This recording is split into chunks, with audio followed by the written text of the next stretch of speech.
Hello and welcome to Easy Does It for Scorpio.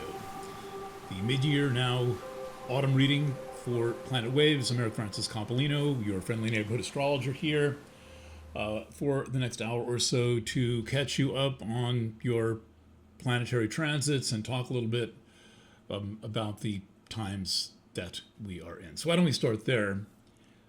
Exactly where we are, and by the way, that would be 1:38 in the morning on September 1st, a Monday, Labor Day, and thank you for joining me. So we are living in profoundly unstable and destabilizing times, and it's very difficult for many people to get through the day right now. And for some, there's no special reason why it should be so difficult to get through the day. You're not necessarily suffering from an illness or a mental illness, and you may have enough money in the bank. You're not worried about where next month's rent is coming from or how to buy groceries. And yet, even for people doing relatively well and better than that, it is a very stressful time to exist.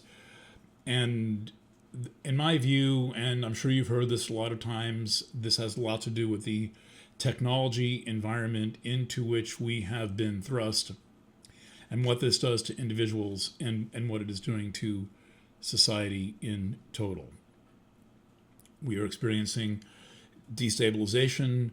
We are experiencing all forms of extremism, by which I mean introducing a chatbot that could consume all the water in the Colorado River is a very strange thing to be dealing with, and when there really is no such thing as the news anymore, where you simply have two options, one of which is to be completely overwhelmed, and the other one of which is to completely ignore everything. And I don't think that those are especially good options. And where it has become extremely difficult socially, we're still living in the wake of the kind of the social media revolution of approximately 2009 and 2010, and it's like this has created a lot of alienation, and people long for the relative civility of things like singles bars and gay bars, which only seem to exist at certain few places, if they exist at all. The generation gap has never been worse.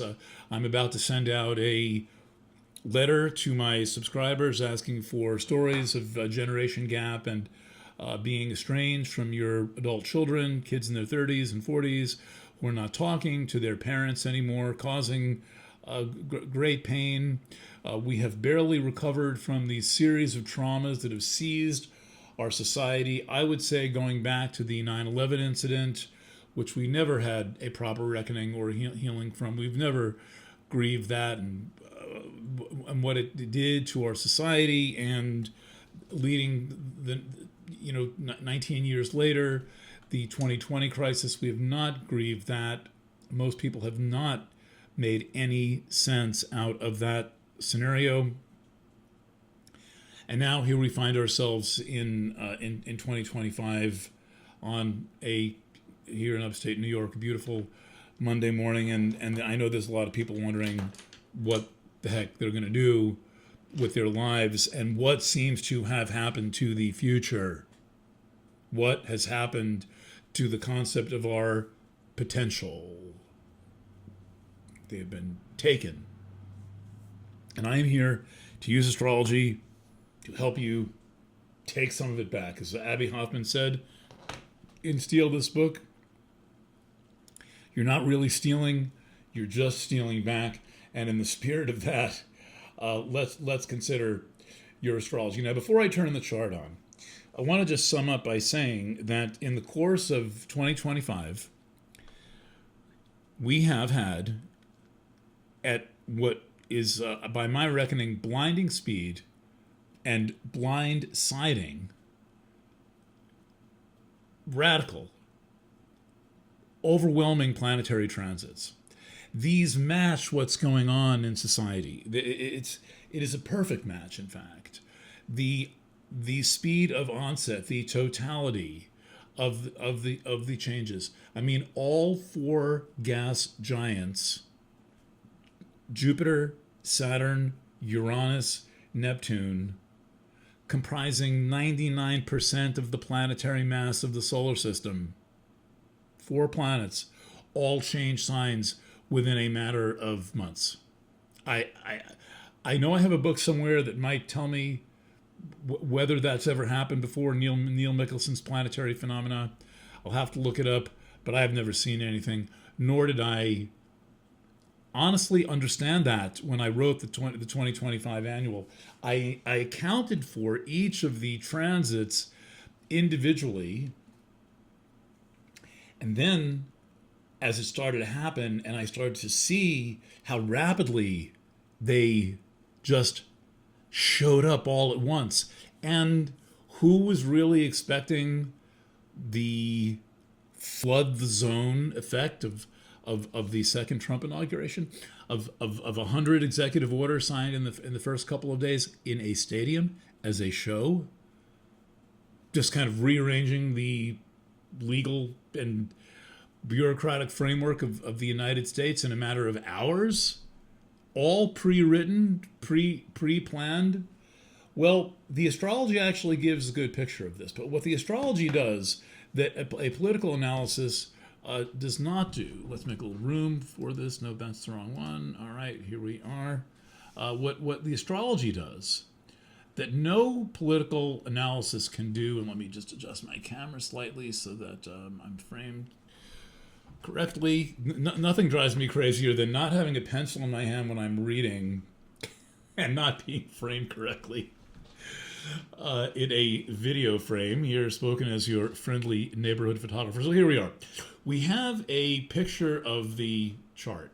Now, one thing that I'm noticing, and I'm doing as much as I can to keep talking about, is the way that this structure predates the printing press by about 1900 years. This is a picture of the seasons. It's a picture of the view of the sky from space, including the parts of the sky we can't see below the horizon.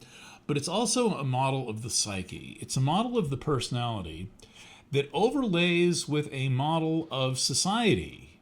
And it is probably true that we contain some important parts of society within us. We do a lot of internalizing. We internalize through family.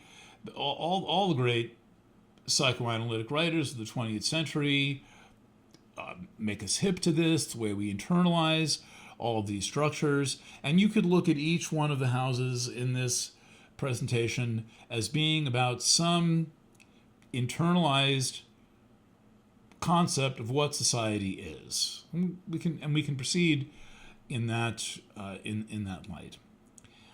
It's also important to remember that we're in a time when a lot of things are being exposed, and when things we have previously believed in the past, certain institutions that we believed in the past, are being exposed as having deceived us. Now, I'm not saying that the Earth is flat, but it's gotten so bad that you have people who are so detached from the physical reality of their body that, based on these incredibly destabilizing lies that we have been dragged through, the whole 2020 crisis, if you don't have a list of at least 5 problems with that, then maybe read a couple of my articles. But we not only are reckoning with the pain of that, but those who are meekly awake are also having to reckon with the whole level of destabilization associated with the ways in which we were deceived. And so the edifice of many things is crumbling. And when the edifice of many things is crumbling, it is crucial to not fall for the idea that you are fake, that you are just some large language model that vomits out bullshit answers to questions and says exactly what people want to hear. Okay, so